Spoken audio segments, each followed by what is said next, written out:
All right, so being a brand new bike, it's a 2018 Specialized Chisel. I'm gonna go through everything. I'm gonna go make sure that the shock has enough air pressure.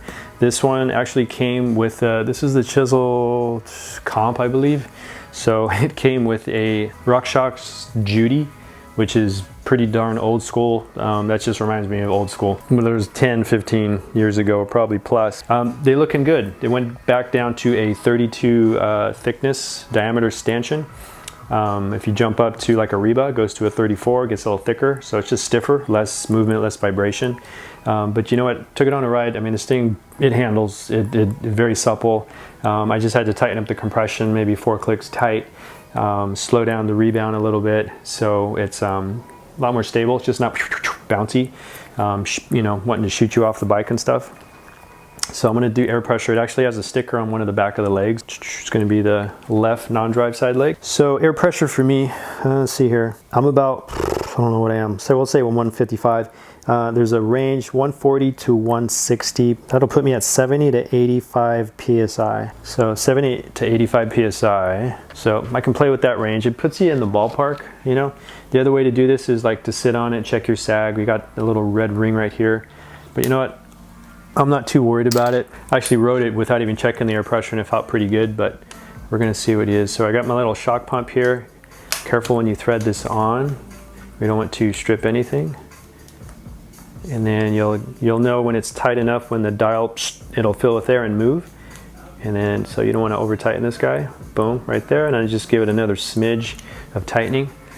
And so right now I'm reading at, I'm actually at a 95 PSI. This one said 70 to 85. Yeah, so right now it's set for someone who's 160 to 180.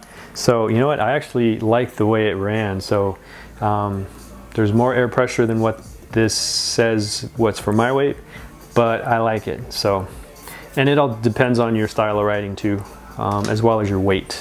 So I like that. I'm going to leave that, tighten this guy up. So as Judy REBOUND, on the other side here we have our compression. If I tighten all the way clockwise, this is supposed to lock it out. It actually locks it out pretty good. Moves just a smidge, but other than that, there's no bouncing when I need to stand up and sprint.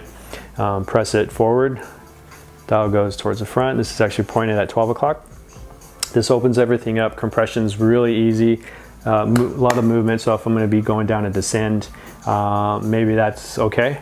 But I actually liked it a little. So from open, I go 1, 2, 3, 4, stiffens it up just a little bit. So it gives me a little bit of the best of both worlds. So if I'm doing some rollers, got some climbing, roll, climb, down. I'm not constantly playing with this thing because that could just be a pain in the butt. So I stiffen it up to the point where it's not getting too much bob, maybe just a little bit on my climbs or sprints.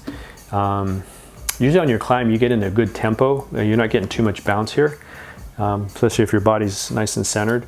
And then the REBOUND, I went to the point where it just wasn't bouncing really quickly. That's a kind of a timing thing. So it's always a kind of error. If you have 5 clicks, go in the middle and then I'll tighten it up just 1 or 2 clicks. It'll slow it down just a bit. So that's usually my method if I'm setting myself up or setting somebody else up real quickly without getting too technical. Your REBOUND is down here at the bottom. You got a picture of a tortoise, a turtle, and then a rabbit or a hare. So you're twisting it towards a turtle to slow down REBOUND. So you don't want REBOUND shooting back out really quickly. You want it to kind of be a little bit more controlled. So that's where you do that. And then that's about it for all the features on this guy. Pretty straight. And it actually came with a through axle. This is a 110. I believe 110 is boost. But yes, it is a through axle on this lower end Specialized Chisel, but good bang for the buck. You can always slowly upgrade your parts if you don't like it, but I'm super happy with this.